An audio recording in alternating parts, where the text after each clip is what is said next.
की कि अगर इसका कहना है कि अगर मेरी बहन, बेटी या कोई मेरा रिश्तेदार इस तरह करता तो मैं तेल छिड़क के आग लगा देता। अब देखें अगर इसको ये बहन कह रहा है तो फिर भाई बनकर दिखाए।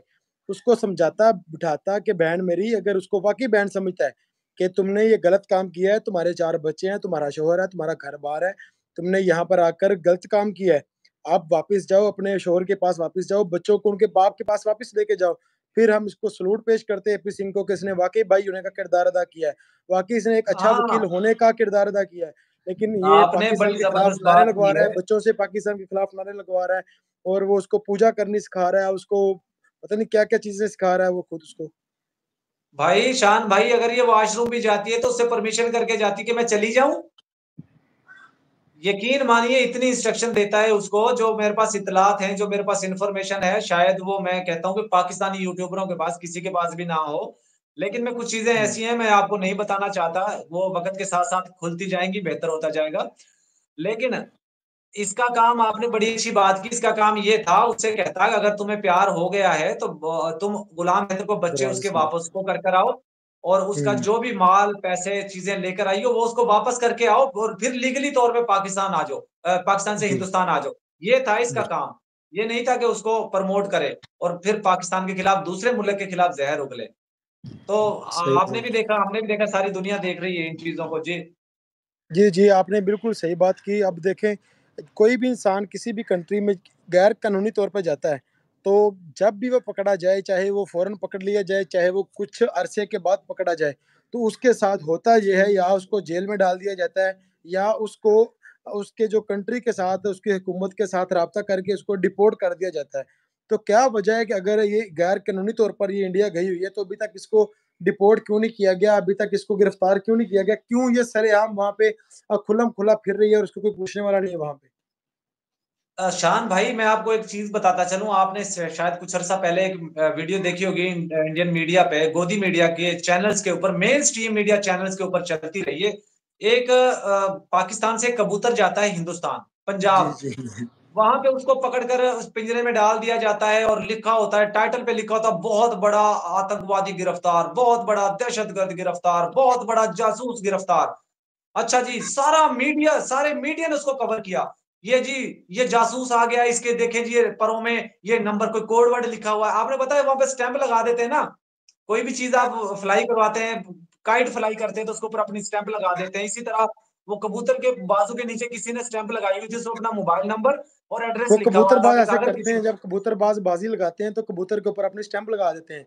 अगर जी जी। उनका वो कबूतर गुम जाए तो वो जो पकड़े उससे राब्ता कर ले। क्योंकि हाँ बाज़ी बिल्कुल, में जो कबूतर एग्जैक्टली। उड़ाते हैं वो उनके कीमती कबूतर होते हैं, उनके वो कबूतर होते हैं जो उन्होंने बड़े अरसे से पाल रखे होते हैं। तो स्टैंप हाँ इसलिए जी। लगाई जाती है ताकि वो तो उनका कबूतर गुम जाए तो वो जो पकड़े उससे राब्ता करके उसको वापस लौटा दे। इन्होंने भाई, मेन स्ट्रीम मीडिया ने उसको कहा कि ये कोड वर्ड लिखे हुए हैं, और उनके नाखूनों को बार बार दिखाया कि ये देखें जी, इनमें कोई तलवार ला के सकता था, ये इसमें कहीं केमिकल तो नहीं लगा हुआ, ये मार जाता है, ये तो कुछ किस साजिश है। अच्छा, एक दफा क्या हुआ, एक दफा गर्म हवाएं चल गई पाकिस्तान की तरफ से हिंदुस्तान की तरफ, तो मीडिया ने शोर मचा दिया, पाकिस्तान की तरफ से गर्म हवाओं का हमला हो गया। एक दफा क्या हुआ, टिड्डी दल, आपने भी देखा होगा, टिड्डी दल, एक दफा टिड्डियों का हमला हुआ था फसलों के ऊपर, ज्यादातर हमारे इधर जो बॉर्डर के नजदीक इलाके हैं उधर हुआ था। तो वो जब टिड्डियां, अबे टिड्डियां तो चली गई उधर, हम क्या रोक सकते हैं उनको। तो इन्होंने कहा कि टिड्डियों का हमला, पाकिस्तान की तरफ से टिड्डियों का हमला हो गया।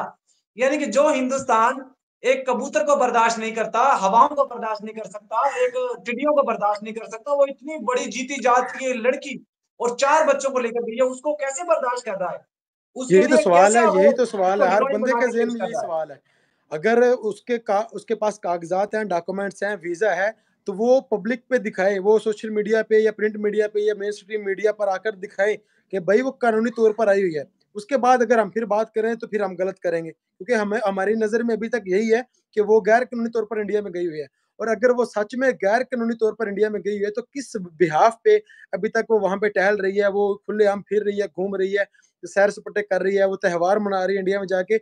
ये चीज़ें समझ से बाहिर हैं कि अगर 2 सूरतें हैं, या वो लीगल तौर पे गई है या वो इल्लीगल तौर पर गई है। अब सारी दुनिया बोल रही है, पूरी दुनिया में ये हलचल मची हुई है कि वो गैर कानूनी तौर पर गई हुई है। तो अगर उसके पास डॉक्यूमेंट्स हैं, जिन्होंने उसके डॉक्यूमेंट्स चेक करके उसको इंडिया में जाने की परमिशन दी है, वो आके टीवी पे क्यों नहीं दिखाते कि भाई आप लोग गलत बोल रहे हो? उसके पास डॉक्यूमेंट्स हैं, उसके पास वीज़ा है, पासपोर्ट है, हर चीज़ है, तो वो भी दिखाया नहीं जा रहा और उसको अगर गैर कानूनी तौर पर गई है, तो उसको अरेस्ट भी नहीं किया जा रहा।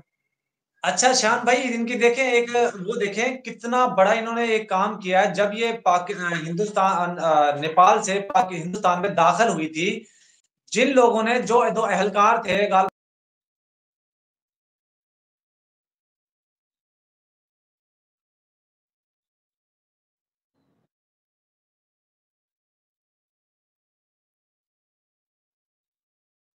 बॉर्डर पे भी जो लोग थे वहां से भी हमारे पास कुछ ऐसी है कि 2 बंदे या 1 बंदे को वहां से भी निकाला है बहुत से लोगों को इन्होंने नौकरी से फारिग किया है और इस लड़की को कुछ भी नहीं किया आप ये सोचें फिर एक बंदे से मैंने सवाल पूछा कि भाई आप उसको क्यों बाहर छोड़ा हुआ कहते हैं उसके खिलाफ कोई शवाहिद ही नहीं मिले ओ भाई इससे बड़ा क्या शवाहिद होगा कि वो गैर कानूनी तौर पे आप लोगों के मुल्क में दाखिल हुई आप लोग अपने मुल्क को लोग तो देखें 2 बंदे इन्होंने जो मुलाजिम थे पुलिस के या रेंजर के या फौज के उनको निकाल दिया नौकरी से बर्खास्त कर दिया इसकी खातर फिर मिथिलेश भाटी इनकी पड़ोसन आपको पता है गांवों में देहातों में ऐसी जुबान चलती होती है मैं आपको अगर आपका नाम गादी शान है तो हो सकता है मैंने आपको वैसे शानी शानी करके बुलाता हूँ ये मामूली सी बात है गांवों में देहातों में ऐसे बुलाया जाता है तो वो अगर मिथिलेश भाटी ने उसको लप्पू सा या जिगूर सा बोल दिया तो उसके ऊपर उसको उसकी आवाज दबा दी उसको चुप करवा दिया उसको माफी मांगने तक मजबूर कर दिया गया तो ये कोई खास चीज है ये इसके पीछे बहुत बड़े कोई पॉलिटिशियन है जो किसी को भी उठने नहीं देता किसी को बात नहीं करने देता इसके खिलाफ तो ये बहुत बड़ी कोई ऊंचे लेवल पे गेम है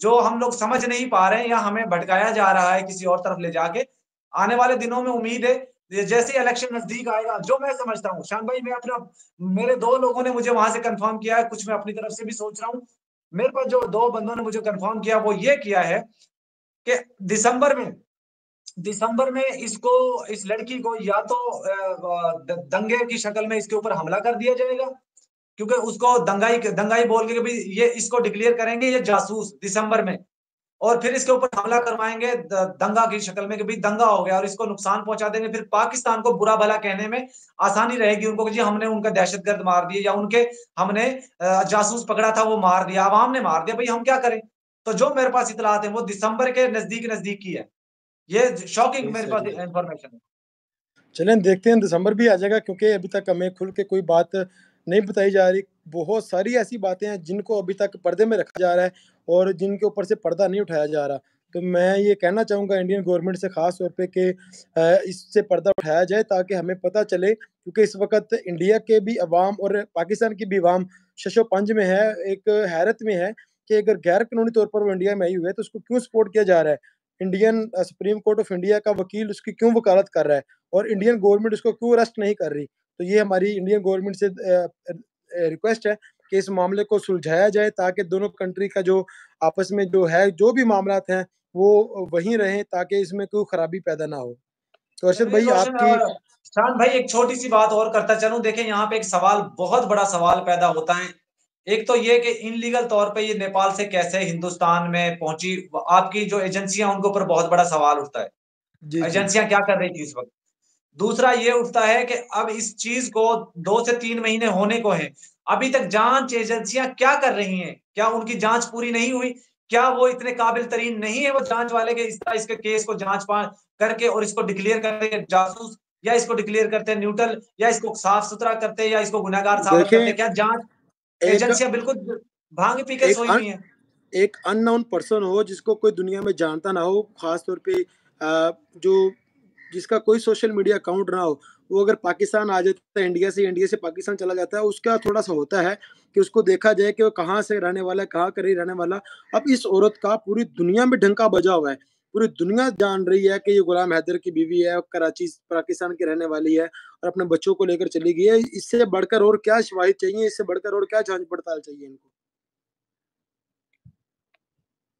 जी शान भाई आपकी आवाज ब्रेक हो गई है मैं ये कह रहा हूँ कि अगर एक अननोन पर्सन हो, उसके खिलाफ उसके बारे में जाँचना थोड़ा मुश्किल होता है, ये कौन है, कहाँ से आया है। लेकिन इस औरत के बारे में पूरी दुनिया में ख़ास तौर पर टिकटॉक पे, फ़ेसबुक पे, यूट्यूब पे ये चीज़ें चल रही हैं कि ये इंडिया गई है, पाकिस्तान से गैर कानूनी तौर पर गई है और इंडिया के टीवी चैनल्स पे ये खबरें चल रही हैं। तो इसके बाद जो एजेंसियाँ हैं, उनको पता नहीं कुछ इन्वेस्टिगेशन करने की ज़रूरत क्यों पड़ रही है? जी, बिल्कुल, वही मेरा सवाल है कि देखें, एजेंसी का जो एक फर्द होता है ना, एक मुलाज़िम होता है, एक अहलकार होता है, उसके ऊपर करोड़ों रुपए खर्चा आता है, उसकी ट्रेनिंग के ऊपर, उसको यूनिफ़ॉर्म के ऊपर, उसके खाने-पीने को लेकर, सैलरी हर के चीज़ों के ऊपर। ऊपर करोड़ों रुपए खर्चा आता है एक अहलकार के ऊपर। तब जाके वो किसी हाईएस्ट डिपार्टमेंट का अहलकार बनता है। तो क्या ये इस हिंदुस्तान में ऐसा कोई अहलकार नहीं है जिसको कोई सब लोग पैसे दे के भर्ती हुए हैं या सब लोग जो हैं वो निकम्मे हैं, जो अभी तक इस चीज़ की जाँच नहीं कर सके? सवाल तो बहुत से दे पैदा होते हैं। देखिए, ये सवाल अपनी जगह पे ठीक है, लेकिन जब तक इसको कोई बहुत बड़ी सपोर्ट हासिल नहीं है, तब तक कोई भी डिपार्टमेंट इसके खिलाफ कोई एक्शन नहीं ले सकता। अब देखिए, अगर एक उसको जो जाँच-पड़ताल करने वाला डिपार्टमेंट है, कोई एजेंसी है, अगर एजेंसी से ऊपर जो ताकत है, अगर वो उसको सपोर्ट कर रही है, तो वहाँ पे वो एजेंसी या वो डिपार्टमेंट या वो एहलकार क्या कर सकता है? तो ये सवाल, जी, बहुत सारे बिल्कुल। सवाल हैं, और ये वक़्त आने पर सारे सवाल क्लियर होंगे कि क्या मामलात हैं, क्या वजह है, और इंशाल्लाह हम देखेंगे, जो भी सूरत-हाल बनेगी, जो भी बात खुलकर सामने आएगी, वो इंशाल्लाह हम उस चीज़ का इंतज़ार करेंगे। आपके कीमती वक़्त का बहुत शुक्रिया, आपने बहुत ज़्यादा कीमती वक़्त दिया। इंशाल्लाह आप इस पे वर्क जारी रखें, इस पे इन्फॉर्मेशन हासिल करते रहें। इंशाल्लाह वक़्तन-फ़वक़्तन हम आपका कीमती वक़्त देते रहेंगे। आपके कीमती वक़्त का बहुत शुक्रिया।